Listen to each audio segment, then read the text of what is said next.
Express at 6ಗೆ ಸ್ವಾಗತ. ನಾನು ಸುಷ್ಮಾ. ಸಂಪುಟ ವಿಸ್ತರಣೆಯಲ್ಲಿ ಯಾರಿಗೆ ಲಕ್, ಯಾರ್ಯಾರಿಗೆ ಕೊಕ್?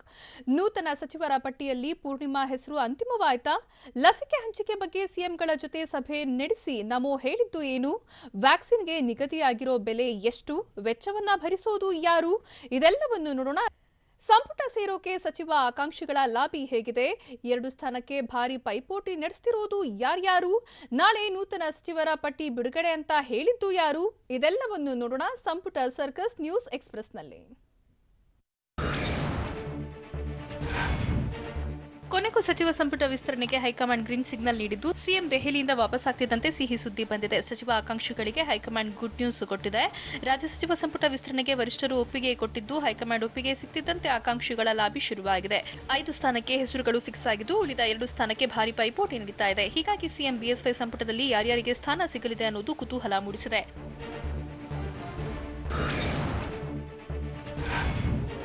ಸಂಪುಟ ವಿಸ್ತರಣೆಗೆ ಗ್ರೀನ್ ಸಿಗ್ನಲ್ ಸಿಕ್ಕಿದ್ದು 5 ಹೆಸರನ್ನ ಬಿಜೆಪಿ ಹೈಕಮಾಂಡ್ command. MTB Nagaraj, Umesh Katti, R ಶಂಕರ್ಗೆ ಪಟ್ಟ ಫಿಕ್ಸ್ ಆಗಿದ್ದು, ಮುನಿರತ್ನ, ಅರವಿಂದ ಲಿಂಬಾವಳಿ, ಸುನಿಲ್ ಕುಮಾರ್ಗೆ ಅದೃಷ್ಟ ಒಲಿಯುವ ಸಾಧ್ಯತೆ ಇದೆ. ಇವರ ಜೊತೆಗೆ ಹಾಲಪ್ಪ ಆಚಾರ್, ಯೋಗೇಶ್ವರ್ಗೆ ಮಂತ್ರಿಗಿರಿ ಸಿಗುವ ಸಾಧ್ಯತೆ ಇದ್ದು, ಕೊನೆ ಕ್ಷಣದಲ್ಲಿ ಬಸನಗೌಡ ಪಾಟೀಲ್ ಯತ್ನಾಳ್ಗೂ ಚಾನ್ಸ್ ಸಿಗುತ್ತೆ ಅಂತ ಹೇಳಲಾಗ್ತಾ ಇದೆ.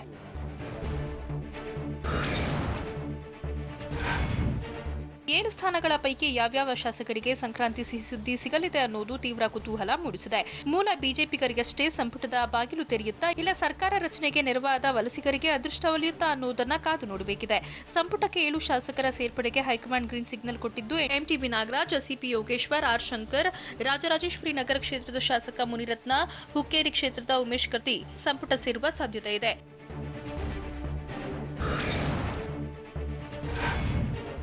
ಸಂಪುಟಕ್ಕೆ 7 ಶಾಸಕರ ಪೈಕಿ 5ರಿಗೆ ಸಚಿವ ಸ್ಥಾನ ಬಹುತೇಕ ಪಕ್ಕಾ ಆಗಿದೆ. ಹೀಗಾಗಿ ಬಾಕಿ ಉಳಿದಿರುವ 2 ಸಚಿವ ಸ್ಥಾನಕ್ಕೆ ಭಾರಿ ಪೈಪೋಟಿ ನಡೀತಾ ಇದೆ. ಬಾಕಿ ಉಳಿದ 2 ಸಚಿವ ಸ್ಥಾನಕ್ಕೆ Sunil Kumar, SA Ramdas, Dattatreya Patil Revoor, S Angara, Roopali Naik, MP Renukacharya, MP Kumaraswamy, Preetham Gowda, Arvind Limbavali, Karunakara Reddy, Murugesh Nirani, Bopaiah lobby ನಡೆಸಿದ್ದಾರೆ.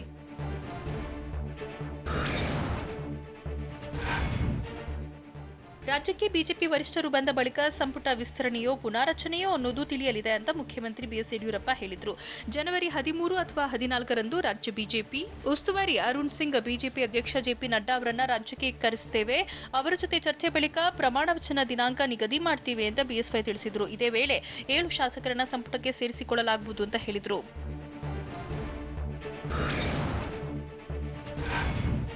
ಸರ್ಕಾರ ಬರೋಕೆ ಕಾರಣರಾದವರಿಗೆ ಆದ್ಯತೆ, ಇತರೆ ಶಾಸಕರಿಗೂ ಪ್ರಾತಿಥ್ಯ ನೀಡೋದಾಗಿ ಹಿರಿಯೂರು ಪಟ್ಟಣದಲ್ಲಿ ಸಚಿವ ಆರ್ ಅಶೋಕ್ ಹೇಳಿದರು. ನಾಳೆ ಮುಖ್ಯಮಂತ್ರಿ ಬಿಎಸ್ ಯಡಿಯೂರಪ್ಪ ನೂತನ ಸಚಿವರ ಪಟ್ಟಿ ಬಿಡುಗಡೆ ಮಾಡೋ ಸಾಧ್ಯತೆ ಇದ್ದು, ಕೇಂದ್ರದ ನಾಯಕರು ಸಿಎಂ ಬದಲಾವಣೆ ಪ್ರಸ್ತಾಪ ಮಾಡಿಲ್ಲ. ಬಿಎಸ್ವೈ ಸಿಎಂ ಸ್ಥಾನದಲ್ಲಿ ಮುಂದುವರಿಬೇಕು ಅನ್ನೋದು ನಮ್ಮ ಆಸೆ. ಶಾಸಕರ ಸಭೆಯಲ್ಲೂ ಈ ಬಗ್ಗೆ ಅಭಿಪ್ರಾಯ ತಿಳಿಸಿದ್ದೇವೆ ಅಂತ ಅಶೋಕ್ ತಿಳಿಸಿದರು.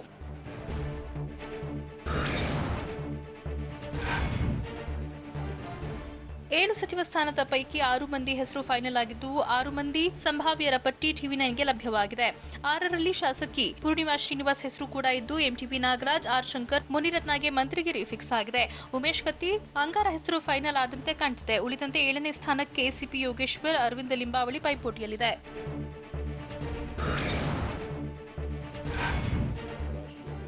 ಸಂಪುಟ ವಿಸ್ತರಣೆಯೋ ಪುನಾರಚನೆಯೋ ಅನ್ನೋ ಗೊಂದಲಕ್ಕೆ ತೆರೆ ಬಿದ್ದಂತೆ ಕಾಣ್ತಾ ಇದೆ. ಅಲ್ಲೇ ಅಮಾವಾಸ್ಯೆಯಂದೇ ಪ್ರಮಾಣ ವಚನ ಸ್ವೀಕಾರ ನಡೆಯೋ ಸಾಧ್ಯತೆ ಇದೆ. ಸಂಪುಟ ಪುನಾರಚನೆ ಬದಲಾಗಿ ವಿಸ್ತರಣೆಯಾಗುವ ಸಾಧ್ಯತೆ ಇದ್ದು, ಬುಧವಾರವೇ ಪ್ರಮಾಣ ವಚನ ಸ್ವೀಕಾರ ನಡೆಯಲಿದೆ. ದೆಹಲಿಯಿಂದ ವರಿಷ್ಠರು ಪಾಲ್ಗೊಳ್ಳುವ ಸಾಧ್ಯತೆ ಕಡಿಮೆ ಇದೆ ಅಂತ ಟಿವಿ9ಗೆ ಸಿಎಂ ಆಪ್ತ ಮೂಲಗಳಿಂದ ಮಾಹಿತಿ ಸಿಕ್ಕಿದೆ.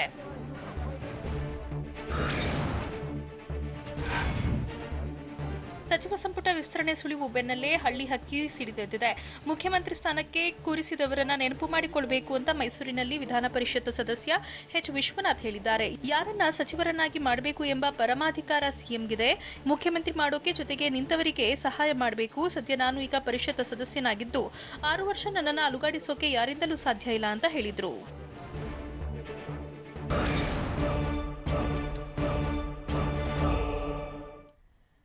ಎಂಟಿಬಿ ನಾಗರಾಜ್, ಉಮೇಶ್ ಕತ್ತಿ, ಆರ್ ಶಂಕರ್ಗೆ ಪಟ್ಟ ಫಿಕ್ಸಾ? ಮುನಿರತ್ನ, ಅರವಿಂದ ಲಿಂಬಾವಳಿ, ಸುನಿಲ್ ಕುಮಾರ್ಗೂ ಒಲಿಯುತ್ತಾ ಅದೃಷ್ಟ?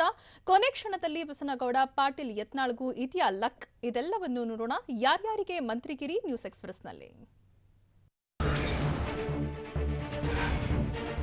ಸಿಎಂ ಬಿಎಸ್ ಯಡಿಯೂರಪ್ಪ ಕೊಟ್ಟ ಮಾತನ್ನ ಉಳಿಸಿಕೊಳ್ತಾರೆ, ನಮ್ಮ ಮುಖ್ಯಮಂತ್ರಿಗಳು ಮಾತು ತಪ್ಪೋದಿಲ್ಲ ಅಂತ ಸಚಿವ ಸ್ಥಾನದ ಆಕಾಂಕ್ಷಿ ಮುನಿರತ್ನ ಹೇಳಿದ್ರು. ಟಿವಿ9ಗೆ ಪ್ರತಿಕ್ರಿಯಿಸಿದ ಅವರು, ನನಗೆ ಮಾಧ್ಯಮಗಳನ್ನ ನೋಡಿ ಜನವರಿ 13ಕ್ಕೆ ಸಂಪುಟ ವಿಸ್ತರಣೆ ಅಂತ ಗೊತ್ತಾಯ್ತು. ನನಗೆ ಯಾವುದೇ ಖಾತೆ ಕೊಟ್ಟರು ನಿಭಾಯಿಸ್ತೇನೆ, ಸಿಎಂ ಯಡಿಯೂರಪ್ಪ ಅವರನ್ನ ಭೇಟಿ ಮಾಡ್ತೀನಿ ಅಂತ ಹೇಳಿದ್ರು.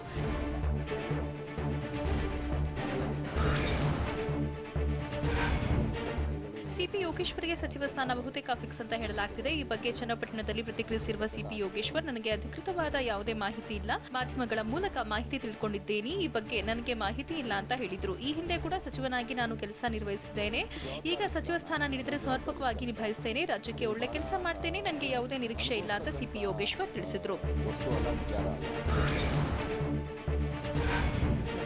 ನಾನು ಕೂಡ ಸಚಿವ ಸ್ಥಾನದ ಆಕಾಂಕ್ಷಿಯಾಗಿದ್ದೇನೆ ಅಂತ ಹೊನ್ನಾಳಿಯಲ್ಲಿ ಶಾಸಕ ಎಂಪಿ ರೇಣುಕಾಚಾರ್ಯ ಹೇಳಿದ್ರು. ದಾವಣಗೆರೆ ಜಿಲ್ಲೆಗೆ ಒಂದು ಸಚಿವ ಸ್ಥಾನ ನೀಡೋಕೆ ಮನವಿ ಮಾಡಿದ್ದೇನೆ, ಆದರೆ ಈ ವಿಚಾರದಲ್ಲಿ ಸಿಎಂ ಬಿಎಸ್ವೈ ಅವರದ್ದೇ ಪರಮಾಧಿಕಾರ ಅಂತ ರೇಣುಕಾಚಾರ್ಯ ತಿಳಿಸಿದ್ರು. ಇದೇ ವೇಳೆ ನಾಯಕತ್ವ ಬದಲಾವಣೆ ಬಗ್ಗೆ ಪ್ರತಿಕ್ರಿಯಿಸಿದ ಅವರು, 2.5 ವರ್ಷಗಳ ಕಾಲ ಬಿಎಸ್ವೈ ಸಿಎಂ ಆಗಿರ್ತಾರೆ, ಇದನ್ನ ಯಾರೂ ಕೂಡ ಪ್ರಶ್ನೆ ಮಾಡುವಂತಿಲ್ಲ. ನಾಯಕತ್ವ ಬದಲಾವಣೆ ಕೇವಲ ವದಂತಿಯಾಗಿದ್ದು, ಮುಂದಿನ ಚುನಾವಣೆ ಬಿಎಸ್ವೈ ನೇತೃತ್ವದಲ್ಲಿ ನಡೆಯುತ್ತೆ ಅಂತ ಹೇಳಿದ್ರು. ನಮ್ಮ ಜೊತೆ ಬಂದವರಿಗೆ ಸಚಿವ ಸ್ಥಾನ ಕೊಡಬೇಕಾಗಿಲ್ಲ, ಪಾಪ ಅವರು ನಮ್ಮ ಜೊತೆ ಪಕ್ಷ ಬಿಟ್ಟು ಬಂದಿದ್ದಾರೆ ಅಂತ ಭೈರತಿ ಬಸವರಾಜ್ ಹೇಳಿದ್ದಾರೆ. ದಾವಣಗೆರೆಯಲ್ಲಿ ಮಾತನಾಡಿದ ಅವರು, ಸಚಿವ ಸ್ಥಾನ ನೀಡುವ ಬಗ್ಗೆ ಸಿಎಂ ಅವರೇ ಸ್ಪಷ್ಟವಾಗಿ ಹೇಳಿದ್ದಾರೆ.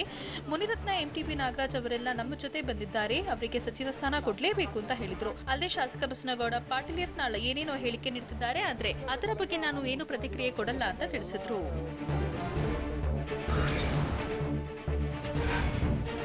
ಬಿಎಸ್ವೈ ತಂಡದಲ್ಲಿ ಯಾರಿರಬೇಕು ಅವರೇ ನಿರ್ಧರಿಸ್ತಾರೆ, ನನಗೆ ಅವಕಾಶ ಕೊಟ್ಟರೆ ಸ್ವಚ್ಛವಾಗಿ ಆಡಳಿತ ನಡೆಸ್ತೀನಿ ಅಂತ ಮೈಸೂರಿನಲ್ಲಿ ಶಾಸಕ ಎಸ್ಎ ರಾಮದಾಸ್ ಹೇಳಿದ್ರು. ಮುಖ್ಯಮಂತ್ರಿ ಬಿಎಸ್ ಯಡಿಯೂರಪ್ಪ ನಮ್ಮ ಕ್ಯಾಪ್ಟನ್, ಹೀಗಾಗಿ ಸಂಪುಟದಲ್ಲಿ ನನಗೆ ಅವಕಾಶ ಕೊಡದೇ ಇದ್ರು ಯಾವುದೇ ರೀತಿ ಬೇಸರ ಇಲ್ಲ, ನಾವು ಯಾವುದೇ ನಿರೀಕ್ಷೆ ಆಸೆಗಳನ್ನ ಇಟ್ಕೊಂಡಿಲ್ಲ. ಅವರು ಮನೆಯ ಯಜಮಾನ ಅಂತ ಹೇಳೋದಕ್ಕಿಂತ ಮನೆಯವರೇ ಯಜಮಾನ ಅಂತ ಹೇಳುವುದು ಸೂಕ್ತ ಅಂತ ರಾಮದಾಸ್ ಹೇಳಿದ್ರು.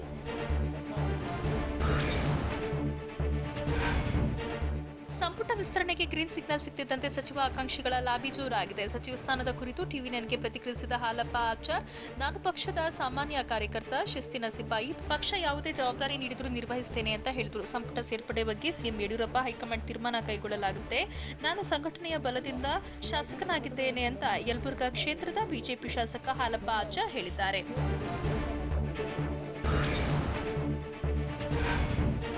ಇನ್ನು 2-3 ದಿನಗಳಲ್ಲಿ ಸಂಪುಟ ವಿಸ್ತರಣೆಯಾಗುತ್ತೆ ಅಂತ ಗಂಗಾವತಿಯಲ್ಲಿ ಬಿಜೆಪಿ ಶಾಸಕ ಪರಣ ಮುನವಳ್ಳಿ ಹೇಳಿದ್ರು. ಮುಖ್ಯಮಂತ್ರಿ ಬಿಎಸ್ ಯಡಿಯೂರಪ್ಪಗೆ ಮಂತ್ರಿ ಸ್ಥಾನ ಕೊಡಬೇಕು ಅಂತ ಮನವಿ ಮಾಡಿದ್ದೇನೆ, 100ಕ್ಕೆ 100 ನಾನು ಮಂತ್ರಿಯಾಗೋ ಯೋಗ ಕೂಡಿ ಬರಲಿದೆ, ಗಂಗಾವತಿಗೆ ಅವಕಾಶ ಕೊಡೋದಾಗಿ ಸಿಎಂ ಭರವಸೆ ಕೊಟ್ಟಿದ್ದಾರೆ, ಹೀಗಾಗಿ ಈ ಬಾರಿ ನನಗೆ ಅವಕಾಶ ಸಿಗೋ ವಿಶ್ವಾಸ ಇದೆ ಅಂತ ಗಂಗಾವತಿಯಲ್ಲಿ ಬಿಜೆಪಿ ಶಾಸಕ ಪರಣ ಮುನವಳ್ಳಿ ತಿಳಿಸಿದ್ರು.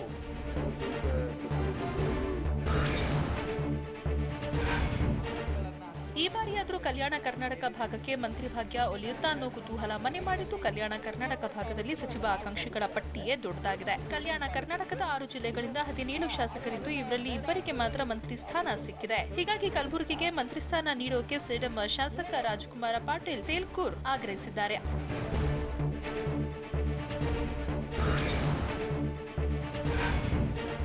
ಬಿಜೆಪಿ ಸರ್ಕಾರದಲ್ಲಿ ಚಿತ್ರದುರ್ಗ ಜಿಲ್ಲೆಗೆ ಮನ್ನಣೆ ಸಿಕ್ಕಿಲ್ಲ ಅಂತ ಶಾಸಕ ಜಿಎಚ್ ತಿಪ್ಪಾರೆಡ್ಡಿ ಅಸಮಾಧಾನ ಹೊರಹಾಕಿದ್ದಾರೆ. ಚಿತ್ರದುರ್ಗದಲ್ಲಿ ಮಾತನಾಡಿದ ಅವರು, ಹೊರ ಜಿಲ್ಲೆಯ ಉಸ್ತುವಾರಿ ಸಚಿವರಿಗೆ ಕಾಳಜಿಯೇ ಇಲ್ಲ, ಹೀಗಾಗಿ ಈ ಸಲ ನಮ್ಮ ಹಿರಿತನಕ್ಕೆ ಗೌರವ ಸಿಗುವ ವಿಶ್ವಾಸ ಇದೆ, ಜಿಲ್ಲೆಯವರಿಗೆ ಸಚಿವ ಸ್ಥಾನ ನೀಡಬೇಕು ಅನ್ನೋದು ಜನಾಭಿಪ್ರಾಯ ಕೂಡ ಅಂತ ತಿಳಿಸಿದ್ರು. ಅಲ್ಲದೆ ಮಂತ್ರಿಗಿರಿ ಕೇಳಿದವರಿಗೆ ಮನ್ನಣೆ ಅನ್ನೋದು ಬಿಜೆಪಿಯಲ್ಲಿಲ್ಲ, ಸಚಿವ ಸ್ಥಾನಕ್ಕಾಗಿ ವರಿಷ್ಠರು ಸಿಎಂ ಬಳಿ ನಾನು ಪ್ರಯತ್ನಿಸಿಲ್ಲ, ವರಿಷ್ಠರು ಮಾಹಿತಿ ಪಡೆಯುತ್ತಾರೆ, ಅವಕಾಶ ನೀಡ್ತಾರೆ ಅಂತ ಹೇಳಿದ್ರು.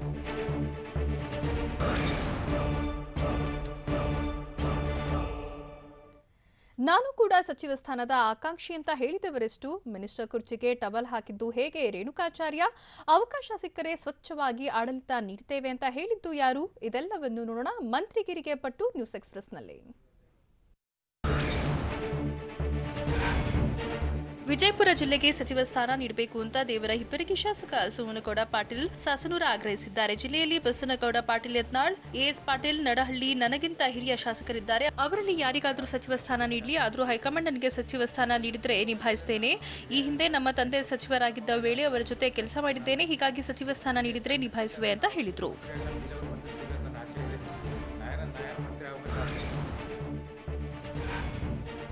ಯಡಿಯೂರಪ್ಪ ಸಂಪುಟದಲ್ಲಿ ನಾನು ಮಂತ್ರಿ ಆಗಲ್ಲ ಎಂದಿದ್ದ ಶಾಸಕ ಬಸನಗೌಡ ಪಾಟೀಲ್ ಯತ್ನಾಳ್ ಹೇಳಿಕೆಗೆ ಪ್ರತಿಕ್ರಿಯಿಸಿರುವ ಸಚಿವ ಕೆಎಸ್ ಈಶ್ವರಪ್ಪ ಅವರನ್ನ ಮಂತ್ರಿ ಮಾಡುವುದು ಸಿಎಂಗೆ ಬಿಟ್ಟ ವಿಚಾರ. ಕೇಂದ್ರ ನಾಯಕರು ಸಿಎಂ ಸಚಿವರಾಗಿ ಎಂದು ಹೇಳಿದ್ರೆ ಯತ್ನಾಳ್ ಒಪ್ಪಿಕೊಳ್ಬೇಕು ಅಂತ ಹೇಳಿದ್ರು. ಮೈಸೂರಿನಲ್ಲಿ ಮಾತನಾಡಿದ ಈಶ್ವರಪ್ಪ, ಶಾಸಕ ಯತ್ನಾಳ್ ಬಿಜೆಪಿಯ ನಿಷ್ಠಾವಂತ ಕಾರ್ಯಕರ್ತ. ಕೆಲವು ಬಾರಿ ಬಹಿರಂಗವಾಗಿ ಏನೇನೋ ಟೀಕಿಸುತ್ತಾರೆ, ಇದು ತಪ್ಪು ಅಂತ ನಾವು ಹೇಳಿದ್ದೇವೆ ಅಂತ ಬ್ಯಾಟ್ ಬೀಸಿದ್ರು. ಕೆಲವು ಬಾರಿ ಬಹಿರಂಗವಾಗಿ ಏನೇನೋ ಟೀಕೆ ಮಾಡಿಬಿಡ್ತಾರೆ, ಇದು ತಪ್ಪು.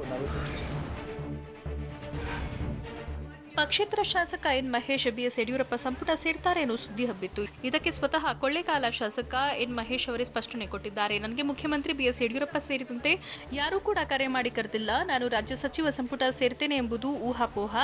ಸಂಪುಟ ಸೇರೋದ್ರ ಬಗ್ಗೆ ನನಗೆ ಗೊತ್ತಿಲ್ಲ ಅಂತ ಹೇಳಿದರು.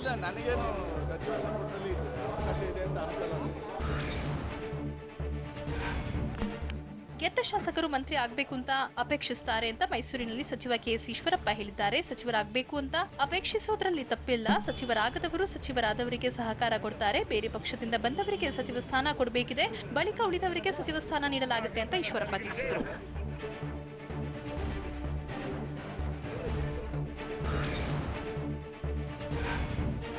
ಹೈಕಮಾಂಡ್ ಅಳೆದು ತೂಗಿ ಸಂಪುಟ ವಿಸ್ತರಣೆಗೆ ಒಪ್ಪಿದೆ ಅಂತ ಸಂಪುಟ ವಿಸ್ತರಣೆ ಕುರಿತು ಕೇಂದ್ರ ಸಚಿವ ಡಿವಿ ಸದಾನಂದಗೌಡ ತಿಳಿಸಿದರು. ಕೆಂಪೇಗೌಡ ವಿಮಾನ ನಿಲ್ದಾಣದಲ್ಲಿ ಮಾತನಾಡಿದ ಡಿವಿಎಸ್, 7 ಸ್ಥಾನಗಳನ್ನು ತುಂಬೋಕೆ ಹೈಕಮಾಂಡ್ ಒಪ್ಪಿಗೆ ನೀಡಿದೆ. ಮೂಲ ಬಿಜೆಪಿಗರು, ವಲಸಿಗರು ಎಲ್ಲರಿಗೂ ಮನ್ನಣೆ ನೀಡಿದೆ ಅಂತ ಹೇಳಿದರು. ಇದೇ ವೇಳೆ ನಾಯಕತ್ವ ಬದಲಾವಣೆ ಬಗ್ಗೆ ಪ್ರತಿಕ್ರಿಯಿಸಿದ ಅವರು, ಮೇಲ್ನೋಟಕ್ಕೆ ರಾಜ್ಯದಲ್ಲಿ ನಾಯಕತ್ವ ಬದಲಾವಣೆ ಪ್ರಶ್ನೆ ಇಲ್ಲ ಅಂತ ತಿಳಿಸಿದರು.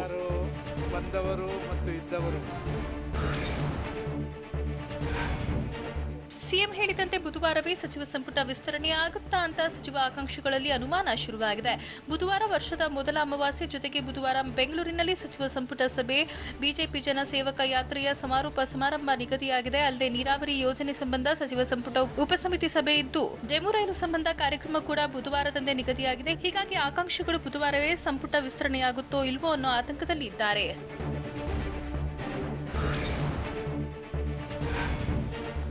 ನಿನ್ನೆ ಸಿಎಂ ಹೇಳಿಕೆಯಿಂದ ಬುಧವಾರ ಸಂಪುಟ ವಿಸ್ತರಣೆ ಬಗ್ಗೆ ಮತ್ತಷ್ಟು ಅನುಮಾನ ಮೂಡಿದೆ. ಏರ್ಪೋರ್ಟ್ನಲ್ಲಿ ಬುಧವಾರ ಸಂಪುಟ ವಿಸ್ತರಣೆ ಆಗಬಹುದು ಎಂದಿದ್ದ ಮುಖ್ಯಮಂತ್ರಿ ಬಿಎಸ್ವೈ, ಕಾವೇರಿ ನಿವಾಸದ ಬಳಿ ಸಮಯ ನೋಡಿಕೊಂಡು ದಿನಾಂಕ ನಿಗದಿ ಮಾಡ್ತೀವಿ ಅಂತ ಹೇಳಿದ್ರು. ಹೀಗಾಗಿ ಸಿಎಂ ಎರಡನೇ ಹೇಳಿಕೆ ಸಚಿವ ಸ್ಥಾನದ ಆಕಾಂಕ್ಷಿಗಳಲ್ಲಿ ಅನುಮಾನ ಹೆಚ್ಚು ಮಾಡಿದೆ.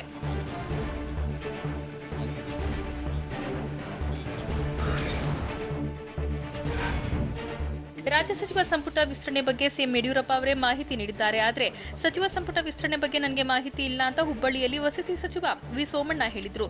ಸಿಎಂ ಬಿಎಸ್ವೈ ಹೇಳಿದ್ದಾರೆ. ಹೀಗಾಗಿ ಅದು ಅಧಿಕೃತ. ಸಂಪುಟ ವಿಸ್ತರಣೆಗೆ ದಿನಾಂಕ ಸಹ ನಿಗದಿ ಮಾಡಿದ್ದು ಬಿಎಸ್ವೈ ನಮ್ಮ ನಾಯಕ, ಅವರು ಹೇಳಿದ ಫೈನಲ್ ಅಂತ ತಿಳಿಸಿದ್ರು.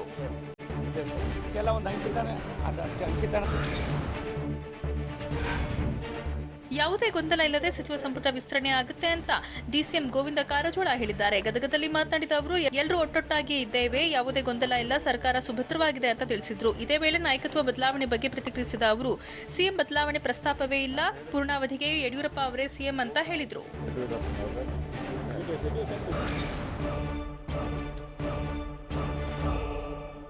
ಸಿಎಂ ಸ್ಥಾನದ ಮೇಲೆ ಕಣ್ಣಿಟ್ಟಿದ್ದಾರಾ ಸಾಹುಕಾರ್? ಯತ್ನಾಳ್ಗೆ ಸಚಿವ ಸ್ಥಾನ ಫಿಕ್ಸ್ ಆಯ್ತಾ? ಸಿದ್ದು ವಿರುದ್ಧ ಏಕವಚನದಲ್ಲಿ ಸಿಎಂ ಕಿಡಿಕಾರಿದ್ದು ಯಾಕೆ? ಇದೆಲ್ಲವನ್ನು ನೋಡೋಣ ಕರ್ನಾಟಕ ನ್ಯೂಸ್ ಎಕ್ಸ್‌ಪ್ರೆಸ್‌ನಲ್ಲಿ. ಜನವರಿ 13 ಅಥವಾ 14ರಂದು ಸಂಪುಟ ವಿಸ್ತರಣೆಯಾಗಬಹುದು ಅಂತ ದಾವಣಗೆರೆ ಜಿಲ್ಲೆ ಹರಿಹರ ತಾಲೂಕಿನ ರಾಜನಹಳ್ಳಿಯಲ್ಲಿ ಸಚಿವ ರಮೇಶ್ ಜಾರಕಿಹೊಳಿ ಹೇಳಿದರು. ಅಲ್ಲದೆ ನಾನು ಮಾತ್ರ ಮುಖ್ಯಮಂತ್ರಿ ಸ್ಥಾನವನ್ನ ಕೇಳಿಲ್ಲ, ಖಾತೆ ಬದಲಾವಣೆ ವಿಚಾರ ಸಿಎಂ ಬಿಎಸ್ವೈ ಪರಮಾಧಿಕಾರವಾಗಿದ್ದು ಅವರು ಯಾವ ನಿರ್ಧಾರ ತೆಗೆದುಕೊಳ್ಳಲಿ ಅಂತ ಹೇಳಿದರು.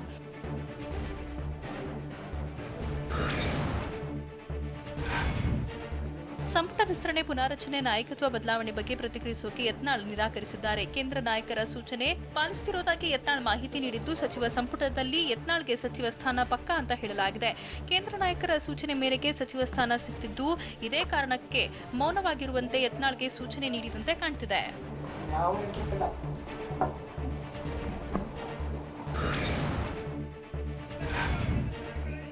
ಗೋಮಾಂಸ ತಿಂತೇನೆ ಅಂತ ನಿಮ್ಮ ಭಾಗದ ಮುಖಂಡ ಹೇಳ್ತಾರೆ, ಅಂಥವರ ಬಗ್ಗೆ ಮಾತನಾಡಬಾರದು ಅಂತ ಸಿದ್ದರಾಮಯ್ಯ ವಿರುದ್ಧ ಸಿಎಂ ಯಡಿಯೂರಪ್ಪ ವಾಗ್ದಾಳಿ ನಡೆಸಿದ್ರು. ಮೈಸೂರಿನಲ್ಲಿ ಮಾತನಾಡಿದ ಅವರು, ಅಂಥವರ ಬಗ್ಗೆ ಮಾತನಾಡಿದರೆ ನಮಗೆ ಶೋಭೆ ತರಲ್ಲ, ಅದಕ್ಕೆ ನಾನು ಅವರ ಟೀಕೆಗಳಿಗೆ ಪ್ರತಿಕ್ರಿಯೆ ಕೊಡ್ತಿಲ್ಲ, ಅವರು ಬೇಕಂತ ನಮ್ಮನ್ನ ಕೆಣಕ್ತಿದ್ದಾರೆ ಅಂತ ಹೇಳಿದ್ರು.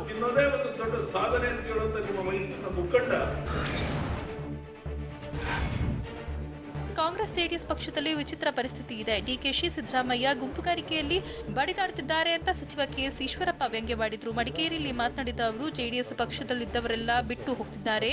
ಚುನಾವಣೆ ಅಂದ್ರೆ ಬಿಜೆಪಿ ದಿಗ್ವಿಜಯ ಅಂತ ಅರ್ಥ ಅಂತ ಹೇಳಿದ್ರು. ಅವ್ರು ಅವಾಗ ಹೇಳಿದ್ರು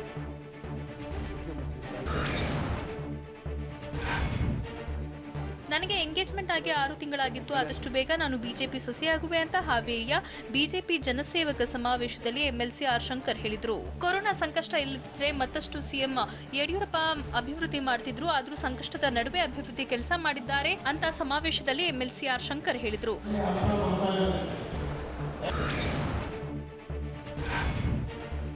ಯಾವುದೇ ಕ್ಷಣದಲ್ಲಿ ಕುಂದಾನಗರಿಗೆ ಕೊರೋನಾ ವ್ಯಾಕ್ಸಿನ್ ಏರ್ಲಿಫ್ಟ್ ಆಗೋ ಸಾಧ್ಯತೆ ಇದೆ. ರಾಜ್ಯದಲ್ಲಿ ಮೊದಲು ಬೆಳಗಾವಿಯ ಸಾಂಬ್ರಾ ವಿಮಾನ ನಿಲ್ದಾಣಕ್ಕೆ ವ್ಯಾಕ್ಸಿನ್ ಬರಲಿದೆ. ಸಾಂಬ್ರಾ ಏರ್ಪೋರ್ಟ್ನಿಂದ ವ್ಯಾಕ್ಸಿನ್ ಡಿಪೋಗೆ ಲಸಿಕೆ ರವಾನೆ ಮಾಡಿ ವ್ಯಾಕ್ಸಿನ್ ಡಿಪೋದ ವಾಕ್ ಇನ್ ಕೂಲರ್ನಲ್ಲಿ ಸಂಗ್ರಹ ಮಾಡಲಿದ್ದಾರೆ. ವ್ಯಾಕ್ಸಿನ್ ಸ್ಟೋರೇಜ್ಗೆ ಅಧಿಕಾರಿಗಳು ಸಕಲ ಸಿದ್ಧತೆ ನಡೆಸಿದ್ದು 2 ವಾಕ್ ಇನ್ ಕೂಲರ್ಗಳಲ್ಲಿ 13.5 ಲಕ್ಷ ಲಸಿಕೆ ಸಂಗ್ರಹ ಸಾಮರ್ಥ್ಯ ಇದೆ.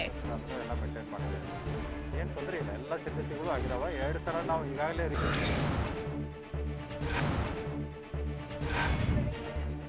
ಬಾಗಲಕೋಟೆ ನಗರದ ಸರ್ಕಾರಿ ಆಸ್ಪತ್ರೆ ಸಿಬ್ಬಂದಿ ನಿರ್ಲಕ್ಷ್ಯದಿಂದ 3 ಗಂಟೆಗಳ ಕಾಲ ಆಂಬ್ಯುಲೆನ್ಸ್ನಲ್ಲೇ ರೋಗಿ ಪರದಾಡಿದ್ದಾನೆ.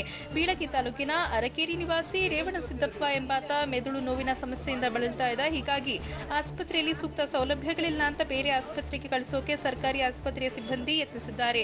ಮಾಧ್ಯಮ ಪ್ರತಿನಿಧಿಗಳು ತೆರಳುತ್ತಿದ್ದಂತೆ ರೋಗಿ ದಾಖಲಿಸಿಕೊಂಡು ಚಿಕಿತ್ಸೆ ನೀಡಿದ್ದಾರೆ. ಬಳಿಕ ಆಸ್ಪತ್ರೆಗೆ ದೌಡಾಯಿಸಿದ ಟಿಎಚ್ಒ ಆಸ್ಪತ್ರೆ ಸಿಬ್ಬಂದಿಯನ್ನ ತರಾಟೆಗೆ ತೆಗೆದುಕೊಂಡಿದ್ದಾರೆ.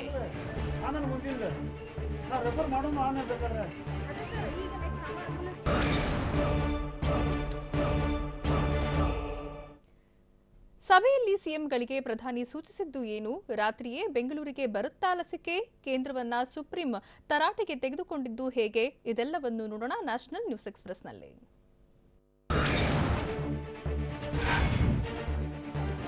ಕೊರೋನಾ ಲಸಿಕೆ ವಿತರಣೆಗೆ ದಿನಗಣನೆ ಶುರುವಾಗಿದ್ದು ಎಲ್ಲ ರಾಜ್ಯಗಳ ಮುಖ್ಯಮಂತ್ರಿಗಳ ಜೊತೆ ಪ್ರಧಾನಿ ನರೇಂದ್ರ ಮೋದಿ ಸಭೆ ನಡೆಸಿದ್ರು.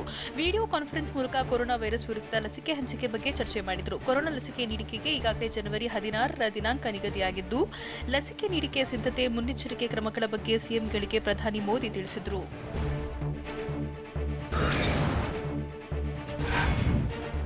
ಜನವರಿ 16ರಂದು ಲಸಿಕೆ ನೀಡಿಕೆ ಅಭಿಯಾನ ಆರಂಭವಾಗಲಿದ್ದು, ಕೊರೋನಾ ವಿರುದ್ಧ ಹೋರಾಟದಲ್ಲಿ ನಿರ್ಣಾಯಕ ಹಂತದಲ್ಲಿದ್ದೇವೆ ಅಂತ ಮೋದಿ ಹೇಳಿದರು. ಸಿಎಂಗಳ ಜೊತೆಗಿನ ಸಭೆ ಬಳಿಕ ಮಾತನಾಡಿದ ಮೋದಿ, ಚುನಾವಣೆ ಮಾದರಿಯಲ್ಲಿ ಲಸಿಕೆ ನೀಡೋಕೆ ಕ್ರಮ ಕೈಗೊಂಡಿದ್ದೇವೆ. ನಾವು ವಿದೇಶಿ ಲಸಿಕೆ ಅವಲಂಬಿಸಿದ್ರೆ ಬಹಳ ಕಷ್ಟವಾಗ್ತಿತ್ತು ಅಂತ ತಿಳಿಸಿದರು. ಮೊದಲ ಹಂತದಲ್ಲಿ ಲಸಿಕೆ ವೆಚ್ಚವನ್ನ ಕೇಂದ್ರವೇ ಭರಿಸಲಿದ್ದು, 50 ವರ್ಷ ಮೇಲ್ಪಟ್ಟವರು, ರೋಗದಿಂದ ಬಳಲುತ್ತಿರುವವರಿಗೆ ಮೊದಲು ಲಸಿಕೆ ನೀಡೋದಾಗಿ ಹೇಳಿದರು.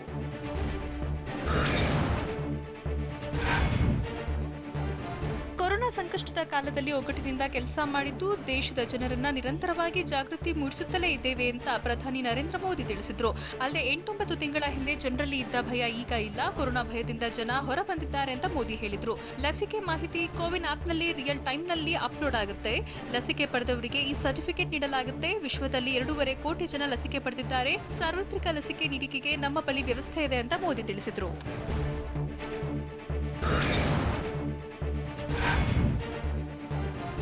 ಕೋವಿಶೀಲ್ಡ್ ಲಸಿಕೆ ಖರೀದಿ ಒಪ್ಪಂದಕ್ಕೆ ಸೆರಂ ಮತ್ತು ಕೇಂದ್ರ ಸರ್ಕಾರದ ನಡುವೆ ಒಪ್ಪಂದ ಏರ್ಪಟ್ಟಿದೆ. ಕೋವಿಶೀಲ್ಡ್ ಲಸಿಕೆ ಖರೀದಿಗೆ ಕೇಂದ್ರ ಸಹಿ ಹಾಕಿದ್ದು, ಪುಣೆಯ ಸೆರಂ ಇನ್ಸ್ಟಿಟ್ಯೂಟ್ಗೆ ಬಿಗಿ ಭದ್ರತೆ ಕಲ್ಪಿಸಲಿದೆ. ಪುಣೆ ಏರ್ಪೋರ್ಟ್ನಿಂದ 10 ಕಿಲೋಮೀಟರ್ ದೂರದಲ್ಲಿರುವ ಸೆರಂನಿಂದ ಕೊರೋನಾ ಲಸಿಕೆ ಸಾಗಾಟದ ವೇಳೆ ಪೊಲೀಸರು ಭದ್ರತೆ ನೀಡಲಿದ್ದಾರೆ.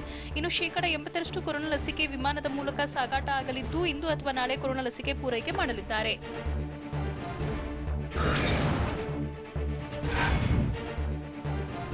ಇಂದು ರಾತ್ರಿ ರಾಜ್ಯಕ್ಕೆ ಕೋವಿಶೀಲ್ಡ್ ಬರಲಿದೆ. ಪುಣೆಯ ವಿಮಾನದ ಮೂಲಕ ಬೆಂಗಳೂರು, ಬೆಳಗಾವಿಗೆ ಕೋವಿಶೀಲ್ಡ್ ಸಾಗಾಟ ಆಗಲಿದೆ. ಈಗಾಗಲೇ ರಾಜ್ಯದಲ್ಲಿ ಕೊರೋನಾ ಲಸಿಕೆ ವಿತರಣೆಗೆ ಸರ್ಕಾರ ಸಿದ್ಧತೆ ಮಾಡಿಕೊಂಡಿದೆ. ಇನ್ನು ಮೊದಲ ಹಂತದಲ್ಲಿ ಕೋವಿಡ್ ಲಸಿಕೆ ಉಚಿತವಾಗಿ ನೀಡೋಕೆ ತೀರ್ಮಾನಿಸಿದ್ದು, ಲಸಿಕೆಯ ವೆಚ್ಚವನ್ನು ಕೇಂದ್ರ ಸರ್ಕಾರವೇ ಭರಿಸಲಿದೆ. ಈ ಬಗ್ಗೆ ಕೇಂದ್ರ ಗೃಹ ಇಲಾಖೆ ಸಚಿವ ಅಮಿತ್ ಶಾ ಸ್ಪಷ್ಟನೆ ಕೊಟ್ಟಿದ್ದಾರೆ.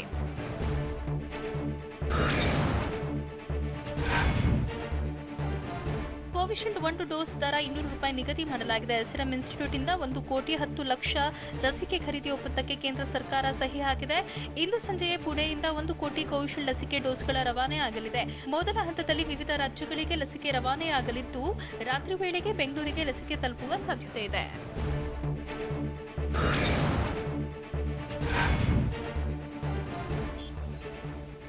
ಕೃಷಿ ತಿದ್ದುಪಡಿ ಕಾಯ್ದೆ ಖಂಡಿಸಿ ರೈತರ ಹೋರಾಟ ವಿಚಾರಕ್ಕೆ ಕೇಂದ್ರ ಸರ್ಕಾರವನ್ನ ಸುಪ್ರೀಂ ಕೋರ್ಟ್ ತರಾಟೆಗೆ ತೆಗೆದುಕೊಂಡಿದೆ. ಧರಣಿ ನಿರತ ರೈತರನ್ನ ಹೆದ್ದಾರಿಯಿಂದ ತೆರವುಗೊಳಿಸುವುದು, 3 ಕೃಷಿ ಕಾಯ್ದೆಗಳ ಸಾಂವಿಧಾನಿಕ ಸಿಂಧುತ್ವ ಪ್ರಶ್ನಿಸಿ ಸಲ್ಲಿಸಿದ ಅರ್ಜಿ ವಿಚಾರಣೆ ನಡೆಸಿದ ಸುಪ್ರೀಂ ಕೋರ್ಟ್ ರೈತರ ಧರಣಿ ಇನ್ನೂ ಮುಗಿಯದ ಹಿನ್ನೆಲೆಯಲ್ಲಿ ಅಸಮಾಧಾನ ವ್ಯಕ್ತಪಡಿಸಿದೆ. ರೈತರ ಜೊತೆ ಯಾವ ರೀತಿಯ ಮಾತುಕತೆ ನಡೆಸಿದ್ದೀರಿ? ಪರಿಸ್ಥಿತಿ ದಿನೇ ದಿನೇ ಬಿಗಡಾಯಿಸುತ್ತಿದೆ. ಜನ ಸಾಯ್ತಿದ್ದಾರೆ. ನಿಮ್ಮ ನಡೆಯಿಂದ ನಾವು ನಿರಾಸೆಗೊಂಡಿದ್ದೇವೆ ಅಂತ ಹೇಳಿದೆ.